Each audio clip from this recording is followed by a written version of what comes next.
Dr. Seraphine Okafor Vance pressed her palm against the frost-covered viewport and stared at the blue-white expanse of the Antarctic ice sheet. At 34, she was the youngest director the Kepler Deep Space Research Station had ever appointed, a fact her superiors reminded her of every time she requested more funding.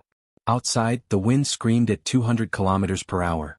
Inside, 212 scientists, engineers and technicians went about their ordinary Tuesday. She was reviewing seismic data when the alert came. Director Okafor Vance. Lieutenant Commander Daisuke Fumihara's voice crackled through the internal comm, tight and controlled in that way trained military men sounded when they were quietly terrified. You need to come to the observatory deck. Now. She was there in 40 seconds.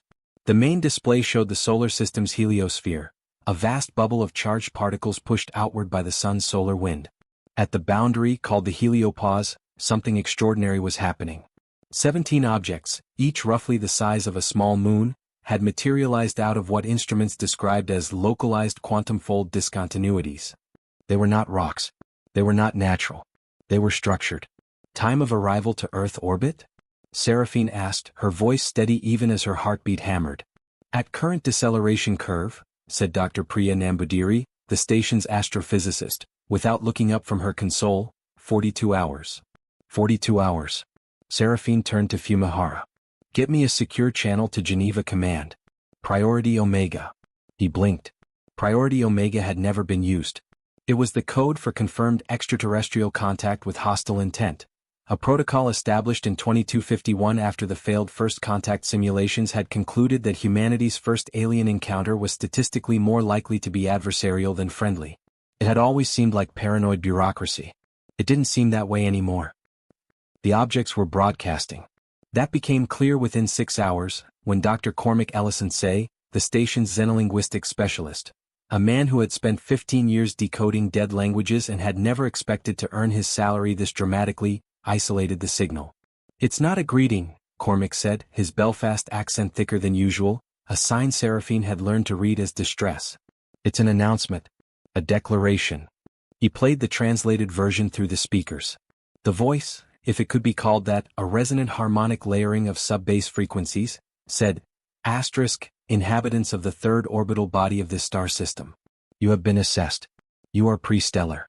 You have not achieved sustainable faster-than-light travel, unified planetary governance, or Type II energy classification. Under Statute 7 of the Veil-Theory Galactic Continuance Charter, you are hereby designated as a Class Omega uncontrolled species. Compliance is required. Resistance will result in sterilization. You have 36 of your planetary rotations to surrender administrative control of your world. The room was silent for a full 4 seconds. Then Lieutenant Fumihara said very quietly, they called us pre-stellar. They're not wrong, Dr. Nambudiri said.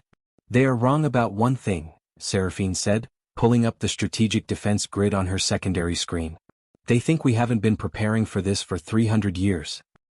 The Veil Theory, as humanity would come to call them, borrowing the word from their own declaration, were, by any measurable standard, an ancient and terrifying civilization. Their ships were approximately 4.2 kilometers long each, composed of a dark metamaterial that absorbed radar, light, and most electromagnetic probing. Their hull temperature registered at near absolute zero, suggesting active thermal masking. Their drives left no exhaust, no radiation, no detectable signature beyond a faint gravitational ripple. They had traveled, it was estimated, 847 light-years to reach Earth. What they did not know was that humanity had spent 3 centuries quietly, methodically, and obsessively preparing for exactly this scenario. It began, historians would later note, with a philosopher named Dr. Adiz Naji Worthington, who in 2089 published a paper titled, The Fermi Resolution, Why Silence is Not Safety. The paper argued, with devastating clarity, that the absence of alien contact was not evidence of peaceful coexistence in the galaxy, but of survival selection, that civilizations which survived long enough to reach the stars were not the peaceful ones, but the ones that had become very, very good at making sure they were never caught unprepared. The paper was ridiculed by optimists, celebrated by defense strategists, and quietly funded by 17 governments. It seeded what became known as Project Iron Veil. Seraphine Okafor Vance was Project Iron Veil's current director. She had inherited a legacy 70 years in the making. She opened a channel to Geneva Command, where Admiral Reinhild Strachan Colby was already waiting, her gray eyes sharp behind the holographic display. Iron Veil status? Seraphine asked. Green across all tiers, the Admiral said. Tier 1 assets are already in position. Tier 2 is deploying. Tier 3 authorization requires the Secretary General's seal, which we expect in the next 4 hours. And Tier 4? The Admiral paused. In 40 years of military service, Reinhild Strachan-Colby had never once paused before answering a direct question. Tier 4, she said slowly, is waiting for your order, Director. Seraphine looked back at the viewport. 17 moon-sized warships crawling toward Earth, carrying beings who had looked at humanity and seen something disposable. Something manageable. Something that would comply or be sterilized. She thought of Dr. Najee Worthington, dead 90 years now, who had looked at the silent sky and understood something the rest of humanity had been slow to accept. The stars were not waiting for humanity to grow up. They were waiting to see if humanity was worth fearing. They gave us 36 hours, Seraphine said. Yes, the Admiral said. We won't need that long. Across the planet, in installations carved beneath mountain ranges, sunk beneath ocean floors, buried under permafrost and desert and jungle, humanity's long, quiet preparation began its final act. In the Ural Mountains, a series of electromagnetic pulse arrays the size of football fields warmed their capacitors to full charge for the first time outside of controlled testing. In the Mariana Trench, 6 vessels unlike anything publicly known slipped their moorings and began ascending, hull lights dark.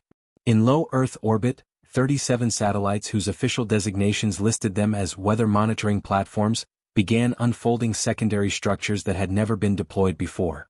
Lieutenant Commander Fumihara stood beside Seraphine and watched the sensor feeds update in real time. They have no idea what they flew into, he said. Seraphine shook her head. No. They looked at us and saw fires and writing and cities. They ran their calculations and concluded we were manageable. She closed the tactical overlay. They never considered the possibility that we saw them coming. Above the Antarctic ice, the Aurora Australis burned in curtains of green and violet, unaware of the machinery of civilization humming beneath it. The Veiltheri fleet crossed the orbit of Mars. Their sensors registered a quiet planet. Small, low, warm, undefended. They had done this 431 times before. They had never been wrong. They were about to learn what it meant to be wrong for the first time. In the Kepler Station Operations Center, Seraphine Okafor-Vance opened a new comm channel, entered a 17-digit authentication code that had been memorized by only 6 living human beings, and spoke 3 words that would be recorded in every history book written after this night. Iron Veil. All tiers. The response was immediate, acknowledged. All tiers active. The clock starts now. The Veiltheri had 36 hours. Humanity had given itself 12. The facility had no official name. On Chilean geological survey maps, it was listed as a mineral extraction site, abandoned in 2201. In classified Iron Veil documentation, it was designated Node Zeta 7. The 6,000 people who worked inside it called it, with the dark humor endemic to all long-secret projects, simply the Quiet. Commander Bastian Ngozi Haverford had worked in the Quiet for 11 years. He had grown up in Lagos, studied astrophysics at Ibadan, and been recruited into Iron Veil at 26 by a woman who showed up at his apartment door with a tablet, a set of classified files, and the most extraordinary question he had ever been asked. Do you want to know what we've actually been building? He had said yes. He had never regretted it. Now he stood before the primary coordination display, a curved screen 60 meters wide that showed the real-time status of every Iron Veil asset on and around the planet. He was looking at humanity's true military capacity, not the warships and missile batteries that were public knowledge, not the diplomatic corps and the treaties and the careful presentations made at the United Nations. He was looking at what 300 years of coordinated, quiet, ruthless preparation actually looked like when you turned it on. It was extraordinary. Tier 1 of the Iron Veil framework was called the Veil. It was exactly what the name suggested, not a weapon but a blindfold. For 70 years, electromagnetic masking arrays had been embedded in the upper atmosphere using modified weather balloon networks, creating a planetary-scale interference pattern that made Earth's true technological signature invisible to approaching vessels at range. What the Veiltheri sensors had read as a pre-stellar, Type 1 civilization was a carefully curated projection. Earth's real power consumption, its actual gravitational footprint, the heat signatures of its true industrial infrastructure. All of it had been redirected, masked, or falsified by a system of such elegant complexity that even its designers had required decades to fully understand it. The Veil Theory had not scanned a defenseless planet. They had scanned a painting of one. Tier 2 was called the Anchor. As the Veil Theory fleet crossed the Martian orbit, 47 modified deep space probes, each disguised for the previous 30 years as routine asteroid monitoring units, were accelerating toward precise intercept coordinates. They carried no explosives. They carried no kinetic weapons. What they carried was far more interesting.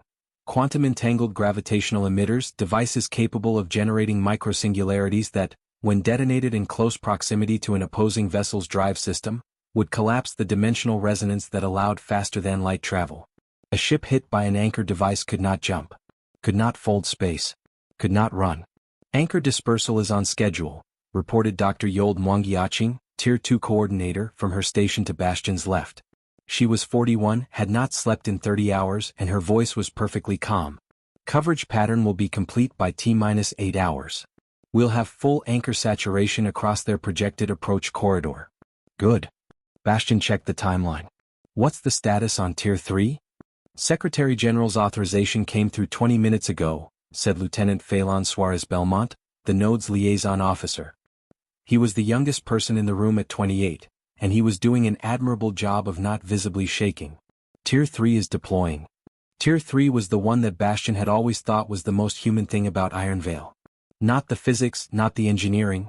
Those were extraordinary, yes, but they were the kind of thing that, given 3 centuries and sufficient motivation, any sufficiently intelligent species might eventually build.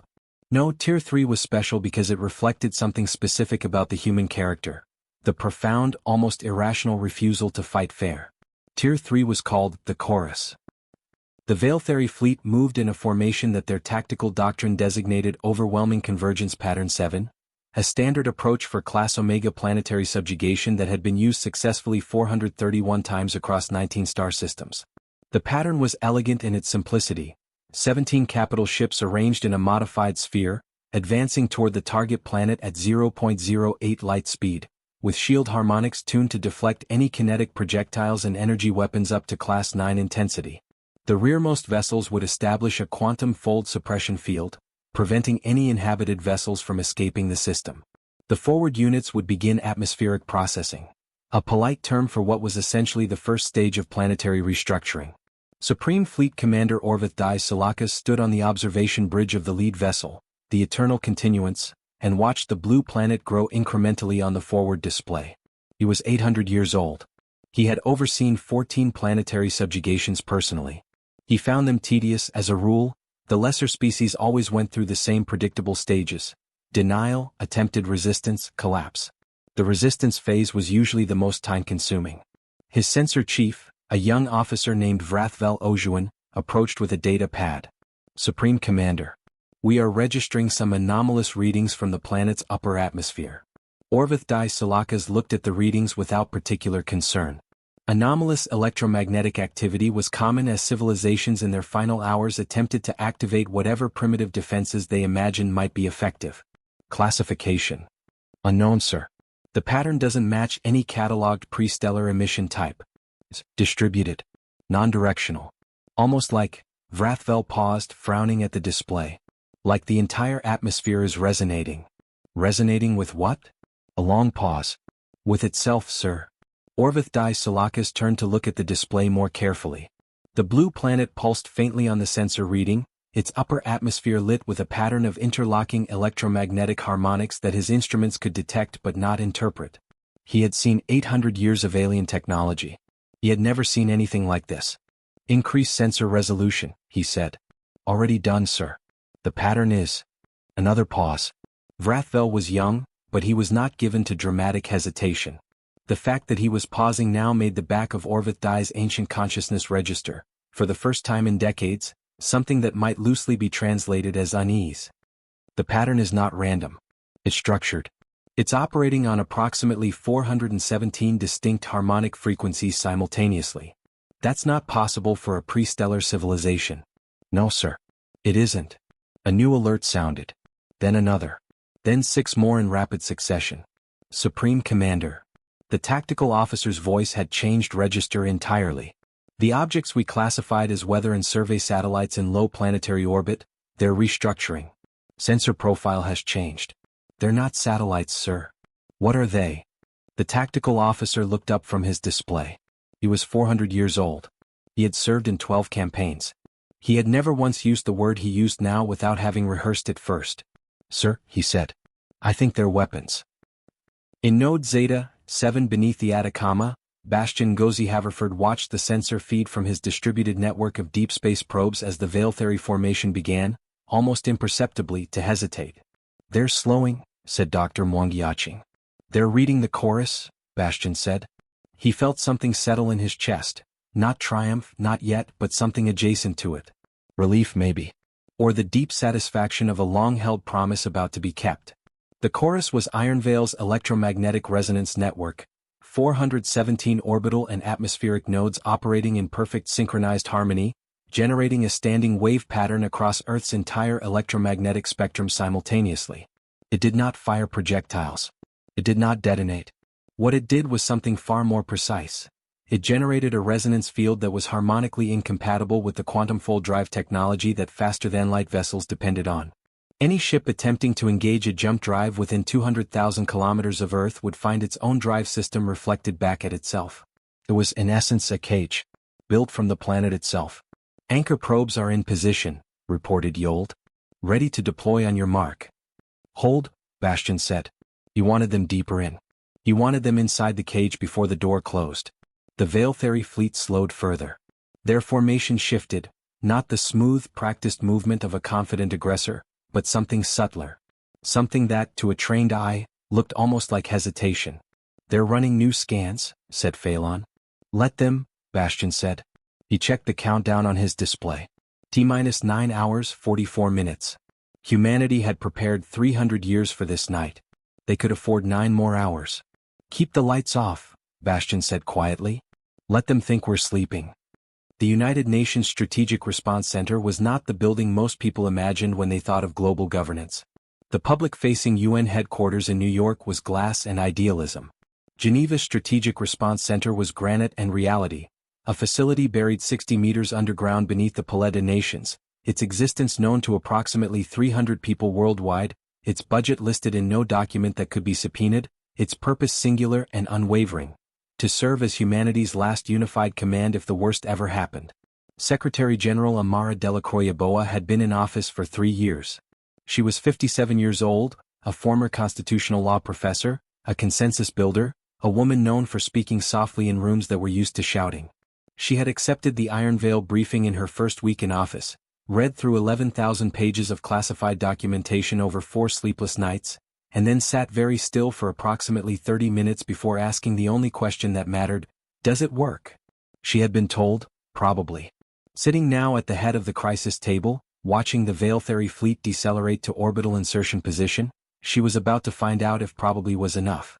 "Admiral Strachan Colby," she said. "Current status." The Admiral stood at the main display, her posture unchanged from what it had been 6 hours ago, perfectly straight, deliberately relaxed. All Tier 1 through 3 assets are active and performing within projected parameters. The Veil Theory formation has reduced velocity by 31% in the last 90 minutes. Their sensor sweeps have increased in frequency and shifted to deeper penetration frequencies, which tells us they've realized something doesn't match their initial assessment. "Are they scanning accurately now?" "No, Secretary General. The Veil is still holding. They're seeing more than they expected, but not everything. Think of it as, we've allowed them to see the walls of the room but not what's inside the walls." Amara nodded. "And the anchor probes?" "Commander Ngozi Haverford has them positioned and ready. We're waiting for the fleet to achieve full orbital insertion before deployment." "Why wait?" "Because once we close the cage," Admiral Strachan Colby said carefully, "we are committed. There is no diplomatic retreat from a demonstrated military engagement. If we deploy the anchors and they perceive it as an act of war, we move past the possibility of a non-violent resolution." Was there ever a realistic possibility of a non-violent resolution?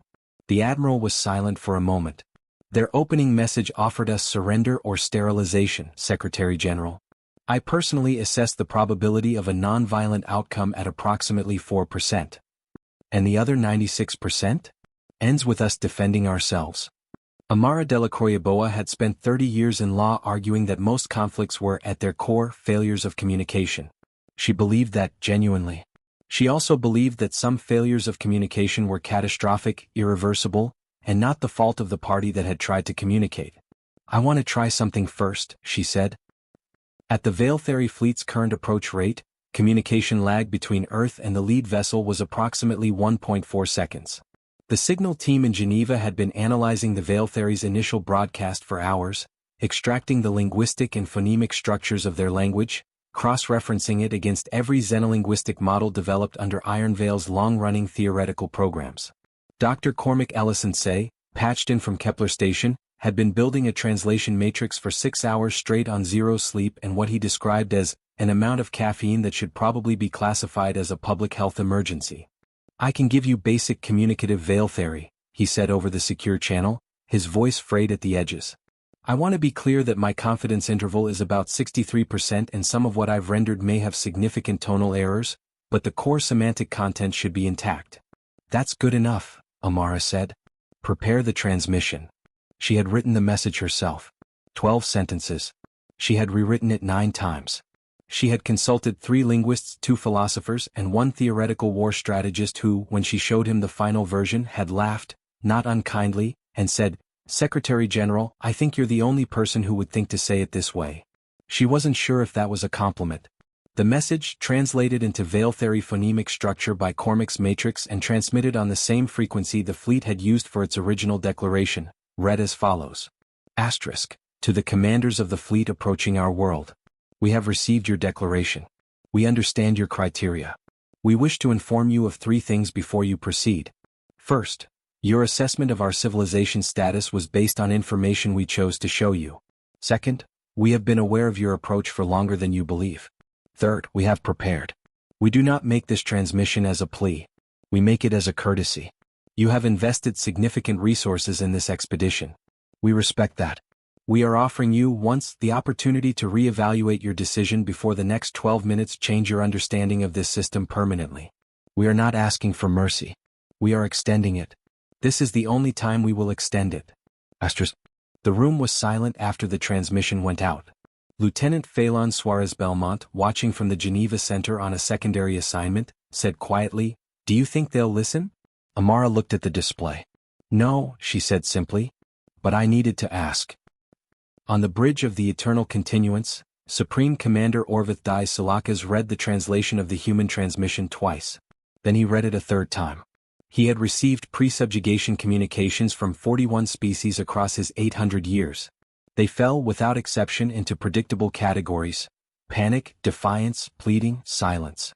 Some had been eloquent. Some had been heartbreaking. All had been futile.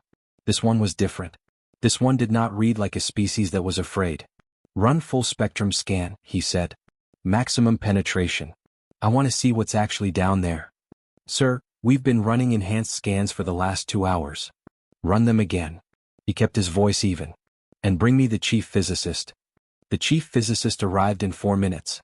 Her name was Tessavalorn Draken, and she was 300 years old and widely regarded as the finest sensor analyst in the Veiltheri fleet. She reviewed the new scan data for 6 minutes without speaking. Then she said something she had never said in 300 years of service. "Supreme Commander, I think we need to stop." "Explain."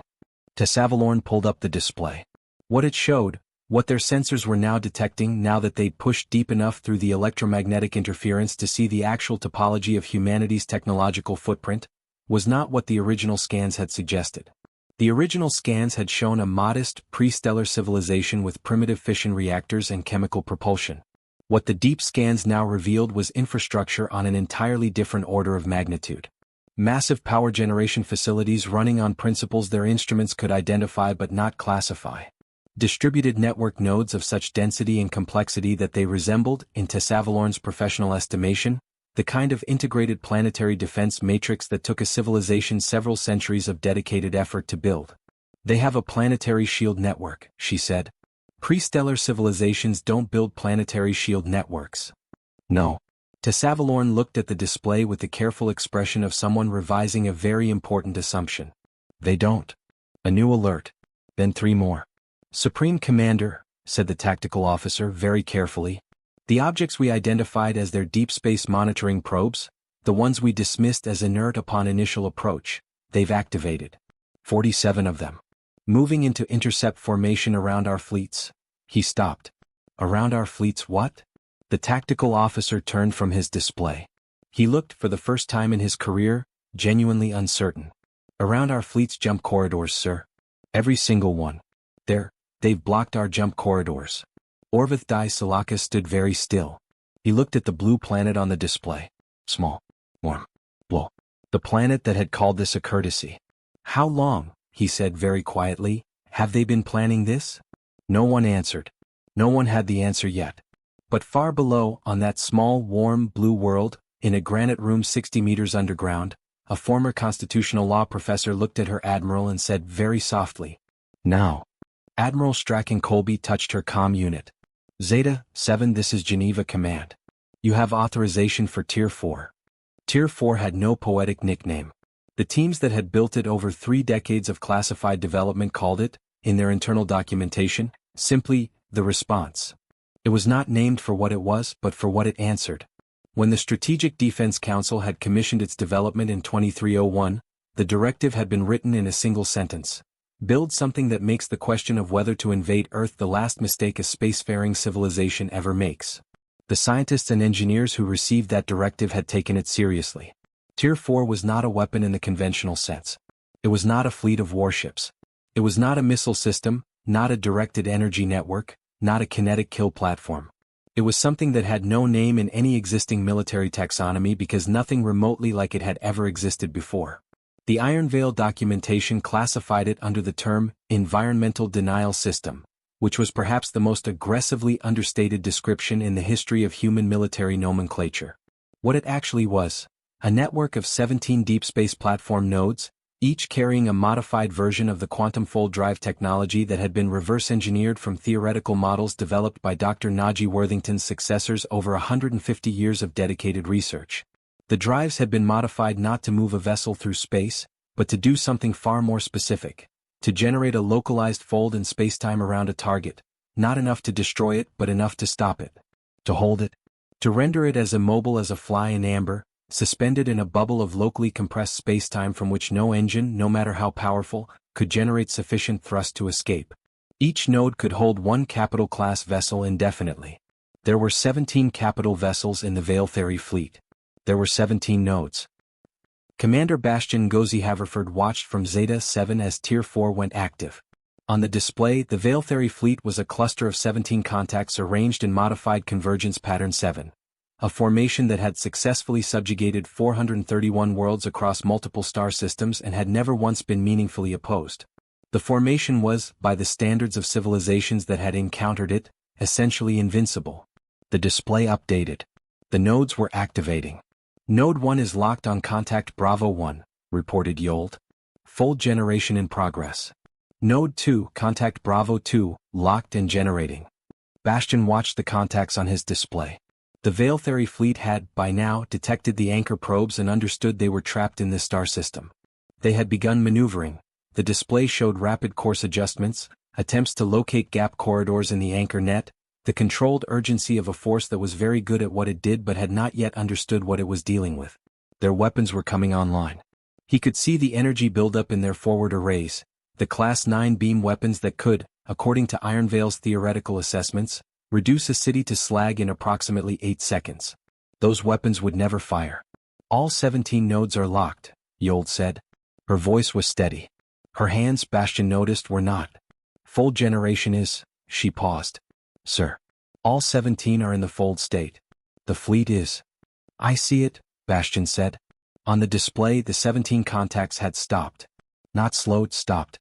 Each vessel, 4.2 kilometers of ancient, advanced, terrifying technology, had been removed from normal spacetime and suspended in its own private bubble of locally warped reality. They could not move. Their drives registered as active. The Veil Theory were presumably pushing everything they had, but the fold nodes held them as easily as a hand holds a stone. Inside each bubble, the local laws of physics were intact. The crews were fine. The ships were undamaged. They were simply and completely arrested. Duration estimate? Bastian asked. Indefinite, Yold said. As long as the nodes are powered, the fold is stable. We can hold them there for, she paused to check the power calculations. For approximately 340 years on current reactor output before we'd need to consider maintenance cycles. 340 years. Bastian thought about the Veil Theory's original message. Their declaration of humanity's inadequacy. Their offer of compliance or sterilization. The casual certainty of a civilization that had done this 431 times without ever encountering a real obstacle. He thought about all the people who had spent 3 centuries in rooms like this one, doing work that had no public recognition, building something that could never be explained to the people it protected, never acknowledged, never celebrated. All the quiet, dedicated, brilliant people who had looked at the silent sky and decided that the best response to the unknown was not to wait and see but to prepare and endure. "Contact Geneva," he said. "Tell the Secretary General, the fleet is secured. We're ready for her call." Supreme Commander Orvith Dai Salakas had, in 800 years of life, experienced precisely 4 moments that he would describe as genuinely surprising. This was the 5th. And unlike the previous 4, a mathematical proof that had upended his understanding of physics at age 90, a political betrayal at age 200, the first time he had stood in the presence of the continuance elders, the death of his oldest friend. This surprise had the additional quality of being accompanied by existential terror. He could not move his ship. He could not understand it. Not fully. The physics of what was being done to the eternal continuance was clear at the observational level. The vessel was enclosed in some form of spacetime compression field, but the mechanics of how that field had been generated by a prestellar civilization with... No. He stopped himself. Not prestellar. That was the first mistake. The mistake from which all others had followed. They had seen the painting and called it the room. A transmission was coming in. From the planet's surface. He opened it. The face that appeared on his display was a human woman. He had studied the basic biology of this species in preparation for the subjugation, approximately 50 or 60 years in age by their standards, with an expression that was not triumphant, not mocking. Just very calm. The expression of someone who has done something difficult and done it well and is now prepared for the next conversation. She spoke in Veil Theory. His own language, imperfect but comprehensible. "Supreme Commander. My name is Amara Delacroix-Yaboa. I am the Secretary General of Earth's unified government. I want to be very clear about what has happened today and what it means going forward." She paused. Orvith Dai said nothing. "Your fleet has been immobilized in what we call fold-lock containment. You are not in danger and your crew is not in danger, but you cannot move, cannot jump, and cannot fire. This is not a temporary measure. We have the capacity to maintain this configuration indefinitely. We also have the capacity to release you." Another pause. "I'm going to tell you what happens next. We are going to hold your fleet in this configuration for 36 hours. The same amount of time you gave us. During those 36 hours, your communications will remain active and you will have access to a curated package of information about human history, human civilization, and human decision-making that we have prepared specifically for this circumstance. We want you to understand who we are before we discuss what comes next. After 36 hours, I will contact you again. At that point, we will have a conversation about the possibility of a relationship between our civilizations. A real conversation between parties who understand each other, rather than a declaration delivered to a species you had already decided was inferior." She looked directly into the transmission pickup. In 800 years, Orvith Dai had been looked at by a great many beings. Very few of them had looked at him the way this woman looked at him now, not with hatred, not with fear, not with triumph. With the specific patience of someone who has been waiting a very long time for a door to open and is finally ready to walk through it. "You classified us as Class Omega," she said. "A species that complies or is sterilized. I would like to suggest that you consider a new classification." She paused one final time. "We'll speak in 36 hours, Supreme Commander." The transmission ended. Orvith Dai Salakas sat with it for a long moment. Then he turned to Tessavalorn. "Begin reviewing the information package they've sent," he said quietly. "Everything they sent. Read all of it." "Sir? Why?" He looked at the blue planet on the display. Small. Warm. Blue. "Because," he said, "I think we have made a very serious error in how we have categorized this species, and I would like to understand exactly how serious it is before I speak to that woman again." The 36 hours that followed the immobilization of the Veil Theory fleet were, by most measures, the strangest 36 hours in human history. The fleet remained in fold-lock containment, suspended in high Earth orbit, visible to ground-based telescopes as 17 dark, motionless points against the sky. News of their presence had not been publicly released. The Iron Veil protocols called for a complete information blackout until the situation was resolved, But the astronomers, amateur stargazers, and anyone with a backyard telescope who noticed the new objects in the sky began a social media speculation that ranged from obviously alien to obviously a hoax, to an impressive variety of positions in between. The Geneva Center's media management team was working 18-hour shifts. Inside the fold-lock fields, the Veil-Theory fleet was reading. The information package that Secretary General Delacroix-Yeboah had authorized was not a brochure. It was not a highlights reel. It was not a diplomatic presentation designed to make humanity look good. It was the authentic, complete, deeply complicated record of human civilization from its earliest written records to the present. The wars, the genocides, the failures, the recoveries, the art, the philosophy, the science, the times when humanity had been its worst and the times when it had transcended what even humanity believed itself capable of. The reasoning, as Amara had explained to the skeptics in her council who had wanted a more curated package, was simple. We want them to understand us. Not to admire us. To understand us. There is a difference. Dr. Seraphine Okafor-Vance, still at Kepler Station in Antarctica, spent the 36 hours sleeping for the first time in 4 days, waking at intervals to check the monitoring feeds, and sitting with a mug of rooibos tea looking out at the southern ice. She thought about the history of Iron Veil. She thought about Dr. Adiz Naji Worthington, who had died in 2089 before any of this was more than a theory. She thought about the first Iron Veil engineers who had begun construction on the Veil Array in 2120 with no way of knowing if the threat they were preparing for would ever materialize. She thought about what it meant that the threat had materialized, had come, had looked at humanity, had judged humanity disposable, and had been wrong. Lieutenant Commander Fumihara brought her a second mug of tea at hour 29 and sat beside her in the dark. "Are you worried?" he asked. She thought about it honestly. "No," she said. She searched for the word. Relieved. That it worked. And, another pause. Sad maybe. That it had to exist at all. He nodded slowly. "Do you think they'll understand? After they read everything? I think they'll understand that we're not what they thought." She looked at the aurora shifting in the dark above the ice. "Whether they understand why we did what we did, why we spent 300 years preparing, why we built all of it in secret, why we chose this instead of just trying to talk, I don't know. That might take longer. Do you think they would have listened? If we just tried to talk?" Seraphine thought about the original message. Compliance or sterilization? "No," she said. "But I'm glad the Secretary General tried anyway." At T+36 hours, Amara Delacroix-Yeboah opened the channel again. Supreme Commander Orvith Dai Salakas appeared on her display. He looked, in her careful assessment, different from 36 hours ago. Older, somehow, though that was probably her imagination. More deliberate. "Secretary General," he said in Veil Theory with his translator running. "Supreme Commander," she replied. "We have reviewed the materials you provided." Pause. "All of them." "I know.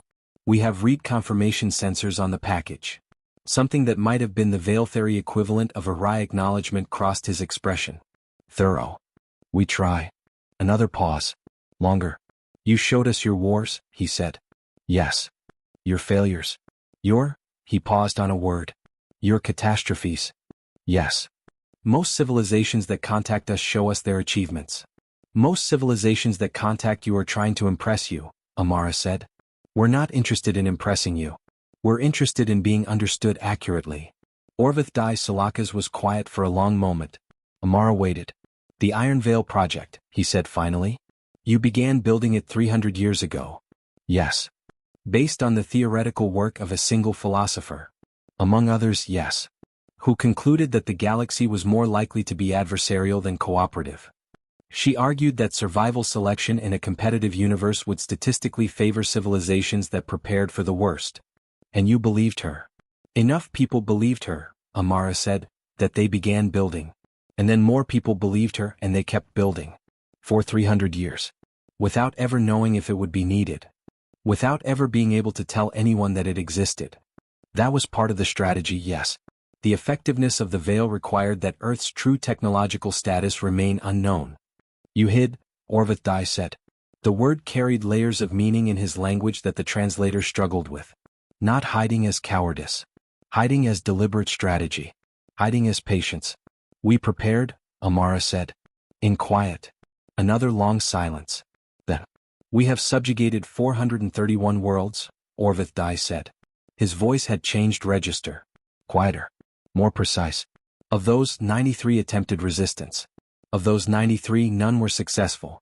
Our records indicate that 7 of those civilizations had begun preliminary planetary defense programs at the time of our arrival. None were sufficient. He paused. Your project was the only one that was sufficient. We had more time, Amara said. And perhaps more motivation. Your philosopher's paper, he said. The Fermi resolution. We have reviewed it as part of the package. She argued that silence in the galaxy is evidence of selection, that those who survive are those who are most prepared. Yes. She was right. The admission hung in the transmission for a moment. Supreme Commander, Amara said carefully, I want to ask you something and I want an honest answer. Ask. The 431 civilizations you subjugated, are they intact? Are they still there? They are still there, Orvith Dai said. The Veiltheri continuance does not destroy. It administers. The subjugated worlds are incorporated into the continuance framework. They retain their populations, their cultures to a large degree there. But they're not free. Pause. No. They are not free. Amara Delacroix-Yaboa leaned forward slightly. I would like to discuss the possibility of their freedom, she said. As a condition of the relationship we are going to build. Silence. That is not a standard diplomatic position, Orvith Dai said slowly. We're not a standard civilization, she said. What followed was 6 months of negotiation that would occupy historians for centuries. The fold-lock containment was maintained throughout at humanity's insistence, not as a threat, but as Amara explained with characteristic precision, as a reminder of the context in which this conversation is taking place. The Veiltheri had never negotiated from a position of restraint. It changed the character of the conversation in ways that their diplomatic corps found profoundly disorienting and that several Iron Veil analysts had specifically predicted. By the end of the 6 months, 3 things had been agreed upon. First, the Veiltheri fleet would return to Veiltheri space under escort, human escort, in the form of a small fleet of vessels that most of humanity did not know existed, and that would be the subject of extensive public disclosure programs in the months that followed. Second, formal diplomatic channels would be established between Earth and the Veiltheri continuance, with a framework for trade, exchange of scientific knowledge, and mutual defense agreements that both parties would spend the next decade negotiating in meticulous detail. Third, and this was the one that Amara had fought hardest for, the one that had required the most negotiation, the one that Orvith Dai had resisted longest and then, in the end, had agreed to with something that translated approximately as exhausted dignity, a review process for the 431 subjugated worlds. Not immediate liberation, that, Amara had been told by her strategists, was not achievable in a single negotiation and would destabilize the continuance framework in ways that might produce worse outcomes for the subjugated populations. But a process. A beginning. A door cracked open. Dr. Seraphine Okafor-Vance was back at Kepler Station when the final agreement was signed. She watched the ceremony on a small screen in her office, a half-eaten plate of food beside her, the Antarctic wind howling outside. When it was over, Lieutenant Commander Fumihara knocked and entered. He looked at the screen. Then at her. He didn't say anything. 300 years, she said quietly. Yes. All those people. All that work. All those careers spent building something they could never talk about. Yes. She looked out at the ice. The aurora was visible even in the afternoon light, faint and green above the horizon. I hope they know, she said. Whoever they were. However many there were. I hope they know it worked. She thought of Dr. Adiz Naji Worthington, standing alone in 2089 with a theory and a paper and a conviction that the stars were not waiting for humanity to be good, only for humanity to be ready. They had been ready. They had been ready for a long time. And somewhere in the long, quiet dark of 3 centuries of preparation, in the minds of engineers and scientists and soldiers and bureaucrats who had worked in secret and died without acknowledgement, something extraordinary had been true all along. Humanity had looked at the universe's silence and understood it, not as absence but as warning. And they had answered it. In kind.